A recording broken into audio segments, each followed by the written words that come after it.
तो hi guys, आप लोग का स्वागत है मेरे यूट्यूब चैनल विद्या विस्तार में। तो कैसे हैं आप लोग? मैं आशा करता हूं कि आप लोग मस्त होंगे, स्वस्थ होंगे और मन लगाकर पढ़ाई कर रहे होंगे।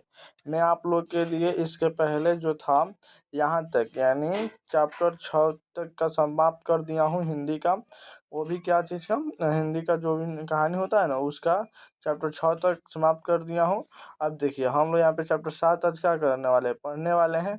उससे पहले मैं आपसे बता दूं कि ये जो चल रहा है एक पीडीएफ के अंतर्गत चल रहा है जिसका नाम है Hindi full notes class 10th। Hindi full notes class 10th अगर इसको आप क्लेम करना चाहते हैं बिल्कुल फ्री में, तो देखिए यहाँ पे सबसे पहले यहाँ पे एक आपको क्या एक दिखाई दे रहा होगा नंबर, 2 नंबर दिखाई दे रहा होगा 76 31 77 87 49 या 76 31 77 87 59। इन दोनों नंबर पे किसी पे भी व्हाट्सअप बनाकर इस पे हाई लिख के भेजिए, ठीक। अब हाई लिख के भेजिएगा जैसे ही, उसके बाद आपको बिल्कुल फ्री में पीडीएफ मिल जाएगा। और अगर आप मेरे चैनल पे नए हैं तो मेरे चैनल को सब्सक्राइब कर लें। इससे पहले वाला अगर आप वीडियो नहीं देखे हैं तो इस जो वीडियो ही प्लेलिस्ट के अंदर है, वहाँ से जाके आप देख सकते हैं, या इसके डिस्क्रिप्शन में भी उसका लिंक है, देख सकते हैं, ठीक। इसके पहले वाला वीडियो। तो चलिए वीडियो को स्टार्ट करते हैं देरी ना करते हुए। यहाँ फर्स्ट नंबर जो क्वेश्चन है, यहाँ पे फर्स्ट नंबर क्या क्वेश्चन है, प्रांपण का मूल्यांकन पाठ की कौन सी विधि है। विधा नहीं विधि है, कौन सी विधि है, तो ये क्या है, निबंध है, ठीक। अब देखिए परंपरा के मूल्यांकन पाठ के निबंधकार कौन है, तो रामविलास शर्मा यानी रचनाकार कौन है, रामविलास शर्मा। रामविलास शर्मा का जन्म कब हुआ था, 10 अक्टूबर 1912 ईस्वी में। रामविलास शर्मा का जन्म कहाँ हुआ था, उन्नाव उत्तर प्रदेश के ऊंच गांव सानी में, ठीक। उनका जन्म कहाँ हुआ था, उन्नाव उत्तर प्रदेश ऊंच गांव सानी में। चलिए आगे देखते हैं। रामविलास शर्मा किस विश्वविद्यालय के अंग्रेजी विभाग के अध्यापक रहे, लखनऊ विश्वविद्यालय के। चलिए आगे देखते हैं। रामविलास शर्मा किस विश्वविद्यालय में कुलपति के रूप में रहे, आगरा विश्वविद्यालय। ध्यान से देखिएगा, अंग्रेजी विभाग के अध्यापक लखनऊ विश्वविद्यालय में रहे और कुलपति के रूप में कहाँ रहे, आगरा विश्वविद्यालय में। चलिए आगे, रामविलास शर्मा का निधन कब हुआ, यानी मृत्यु कब हुई, 30 मई 2000 में, और कहाँ पे हुई, दिल्ली में हुई, ठीक। चलिए आगे, निराला के साहित्य साधन किनकी रचना है, रामविलास शर्मा। रामविलास शर्मा को किस कृति के लिए साहित्य आदिम पुरस्कार मिला, निराला के साहित्य साधन पर, ठीक। चलिए आगे, भरतेदु हरिश्चंद्र, प्रेमचंद्र और उनका गुण, भाषण और समाज इत्यादि के लेखक कौन है, रामविलास शर्मा है। भौतिकवाद का अर्थ भाग्यवाद नहीं, यह किस निबंध की पंक्ति है, यह परंपरा के मूल्यांकन की पंक्ति है। मतलब परंपरा के मूल्यांकन में कहा गया है कि भौतिकवाद का अर्थ भाग्यवाद नहीं। चलिए आगे देखते हैं। परंपरा का ज्ञान किसके लिए अति आवश्यक है, जो लकीर का फकीर ना होकर क्रांति साहित्य को रचना करना चाहते हैं उनके लिए परंपरा का मूल्यांकन बहुत जरूरी है। जो इतिहास रचना चाहते हैं, देश को आगे ले जाना चाहते हैं, समाज के बारे में सोचते हैं, उनके लिए परंपरा का ज्ञान बहुत जरूरी है, ठीक। चलिए आगे, जारशाही कहाँ स्थित है, रूस में। साहित्य के निर्माण के प्रतिभाशाली मनुष्य को क्या भूमिका है, सबसे पहले उसकी भूमिका क्या है, निर्णायक। क्या, निर्णायक यानी निर्णय लेना उसका सबसे पहला मनुष्य की भूमिका रही है, प्रतिभाशाली की। अब देखिए, जातीय अस्मिता की दृष्टि से इतिहास का प्रभाव कैसा है, विच्छिन्न और अविच्छिन्न। मतलब कि जातीय अस्मिता की दृष्टि से इतिहास का प्रभाव कैसा है, विच्छिन्न और अविच्छिन्न। देखिए साहित्य की क्या है, साहित्य की परंपरा का पूर्ण ज्ञान किस व्यवस्था में संभव है, समाजवादी व्यवस्था में। मतलब कि अगर आप साहित्य की पूर्ण ज्ञान, परंपरा की पूर्ण ज्ञान अगर आप लेना चाहते हैं तो आपको समाजवादी व्यवस्था से जुड़ना पड़ेगा, या उसके साथ रहना पड़ेगा, या उसके अंतर्गत रहना पड़ेगा। लेखक रामविलास शर्मा कब से कब तक भारतीय प्रतिभाशाली लेखक संघ के महामंत्री रहे। देखिए वो कब तक, मतलब लेखक के संघ के महामंत्री कब तक रहे, 1949 से लेकर 1953 तक, ठीक। 1949 से लेकर 1953 तक। समाजवादी विकास कर्म में समांती सभ्यता की अपेक्षा किस सभ्यता को अधिक प्रगतिशील कहा जाता है, पूंजीवादी सभ्यता। देखिए सामाजिक विकास कर्म मतलब कि विकास वाला जो अथी है सभ्यता है, वो किसको कहता है, पूंजीवादी। इसमें बहुत ज़्यादा मतलब पूंजी उंजी पैसा वैसा उन लोगों के पास रहता है। मनुष्य और परिस्थिति का संबंध है द्वंद्वात्मक, ठीक। और देखिए, हिंदी आलोचना को वैज्ञानिक दृष्टि प्रदान करने का श्रेय जिनको है, रामविलास शर्मा। यहाँ पे होना चाहिए किनको है, ठीक, क्या होना चाहिए, किनको है, रामविलास शर्मा को है। किसने सोवियत संघ का आक्रमण किया, हिटलर ने। चलिए, यदि मनुष्य परिस्थितियों का नियामक नहीं है तो परिस्थिति भी मनुष्य की नियामक नहीं है। यदि अगर आप मनुष्य परिस्थिति का नियामक नहीं है तो परिस्थिति भी मनुष्य का नियामक नहीं है। माने जैसे आप किसी को अपना मानिएगा तभी वो भी आपको मानेगा, नहीं मानेगा नहीं मानेगा। चलिए, सोवियत संघ के लोग हिटलर विरोधी सामग्री को क्या कहते हैं, महान राष्ट्रीय संग्राम। ठीक, देखिए, अस्मिता का अर्थ होता है पहचान। अस्मिता का अर्थ होता है पहचान। यहाँ पे देखिए आ चुका हूँ, जित जित में निरखित हूँ। क्या है, शस्त्रकार है। जित जित में निरखित हूँ। जित जित में निरखित हूँ पाठ की कौन सी विधा है, साक्षात्कार। देखिए, जित जित में निरखित हूँ पाठ का रचनाकार कौन है, पंडित बिरजू महाराज। ठीक, इनके ही बारे में इसमें चर्चा हुई है। पंडित बिरजू महाराज का जन्म हुआ कहाँ, कब हुआ था, 4 फरवरी 1938 में हुआ था। और कहाँ हुआ था, पंडित बिरजू महाराज का जन्म कहाँ हुआ था, लखनऊ में हुआ था। देखिए, पंडित बिरजू महाराज के कितने वर्ष के थे तो जब उनके पिताजी का देहांत हो गया, 9.5 साल। जब पंडित बिरजू महाराज 9.5 साल के थे तो उनके पिताजी का देहांत हो गया, मृत्यु हो गया। पंडित बिरजू महाराज के चाचा का क्या नाम था, शंभू महाराज। क्या, शंभू महाराज। पंडित बिरजू महाराज के गुरु कौन थे, उनके पिताजी थे। पंडित बिरजू महाराज अपना जल जल किसे मानते हैं, यहाँ पे जल, अपना जल नहीं, यहाँ पे गुरुवाइन किसे मानते हैं, ये होना चाहिए। यहाँ पे लिखा गया अपना जल किसे मानते हैं, गुरुवाइन किसे मानते हैं। यहाँ पे जल नहीं होना चाहिए, दूसरा कुछ होना चाहिए, अपने आमा को मानते हैं। ठीक, चलिए, गुरुवाइन हो सकता है। जब पंडित बिरजू महाराज को संगीत, नाटक आदि पुरस्कार अवार्ड मिला तब उनकी आयु कितनी वर्ष थी, 27 वर्ष की थी। देखिए, पंडित बिरजू महाराज खुद को किसके सिख दर्द मानते थे, पिताजी के।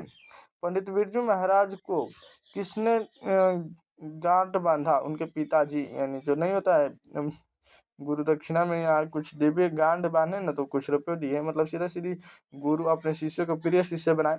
देखिए, पंडित बिरजू महाराज किसके पर्याय माने जाते हैं, नृत्य के। पंडित बिरजू महाराज के नृत्य की शैली कैसी थी, कथक। पंडित बिरजू महाराज का जन्म लखनऊ से किस पीढ़ी में हुआ था, 7वीं पीढ़ी में हुआ था। चलिए, पंडित बिरजू महाराज कितनी बहनें थी, 3 बहनें थी। पंडित बिरजू महाराज की सबसे छोटी बहन उसमें कितने वर्ष की थी, 8 वर्ष की थी। पंडित बिरजू महाराज की सबसे बड़ी बहन की कितने वर्ष की थी, 15 वर्ष की थी। चलिए, आगे देखते हैं।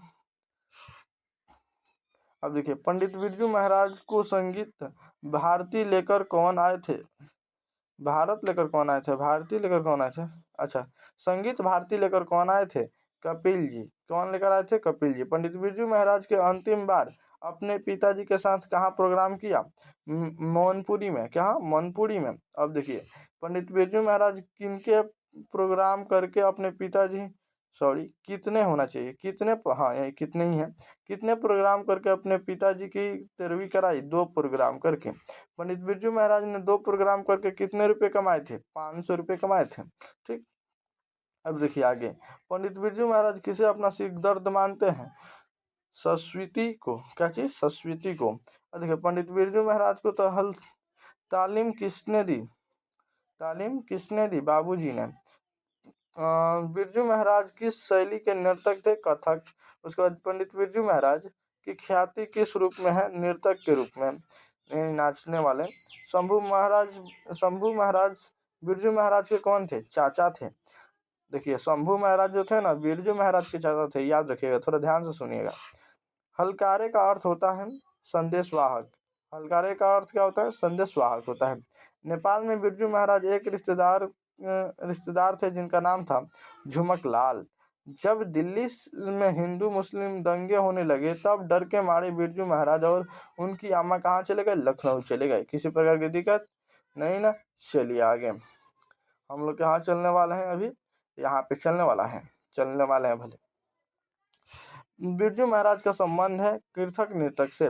पंडित बिरजू महाराज कितना रुपया नाराज नजराना देकर अपने गुरु पिताजी के गंदा बनवाया था 500 रुपये, मतलब नहीं अपने से हाथ में बनाया जाता है गंदा, वही अपने 500 रुपये देकर बनवाया था।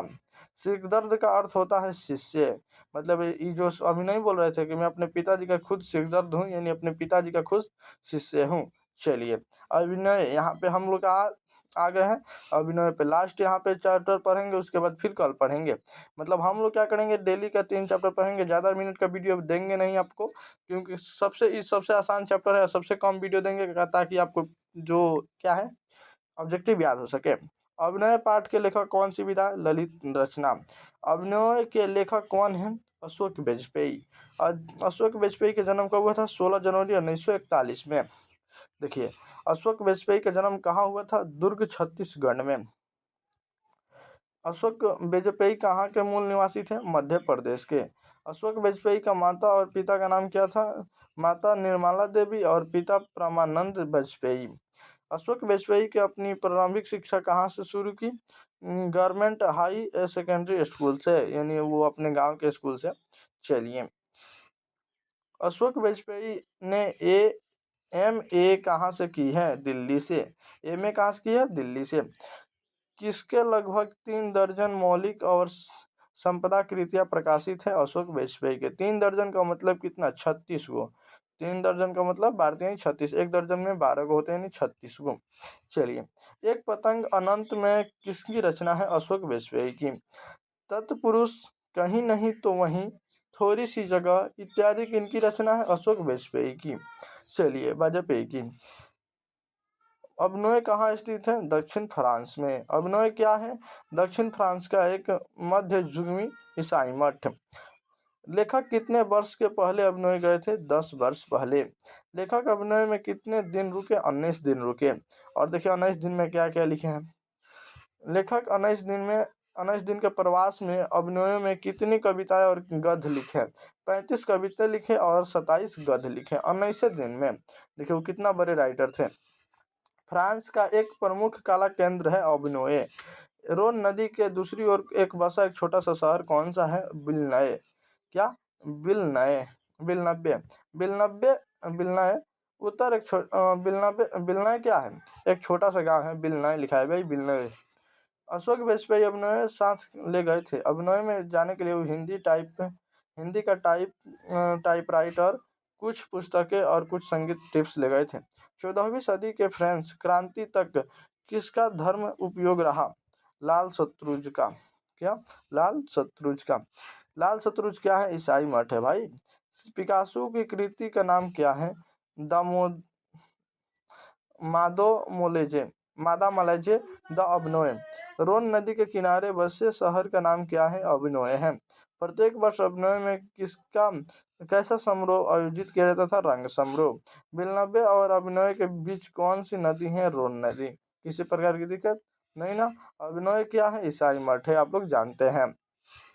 अभिनय में रहकर लगभग 30 संयुक्त कविताएं लिखने वाले यतीत यथावादी कवि हैं आंद्रे ब्रिता, रोनेसा और पाल पाल एलुआर सभी। क्या इन मतलब तीनों का नाम दिया है, तीनों दे दिए हैं। इसका जो आंसर होगा आप ऑप्शन में दिखेगा, कहीं एक को दिया होगा तब। ठीक, चलिए आगे। अशोक वाजपेयी का ललित रचना है अभिनय। अभिनय दक्षिण फ्रांस की रोन नदी के किनारे बसा है। कौन सा शहर है, पुराना शहर है। कैसा शहर है, पुराना शहर है। लेखक अभिनय किस लिए गए थे, रंग समारोह में भाग लेने के लिए। ठीक, यहाँ तक तो हो गया। अब देखिए थोड़ा सा और है, उसके बाद फिर कल वीडियो में पढ़ेंगे। ठीक, तो चलिए अगर आपको PDF चाहिए तो ले सकते हैं।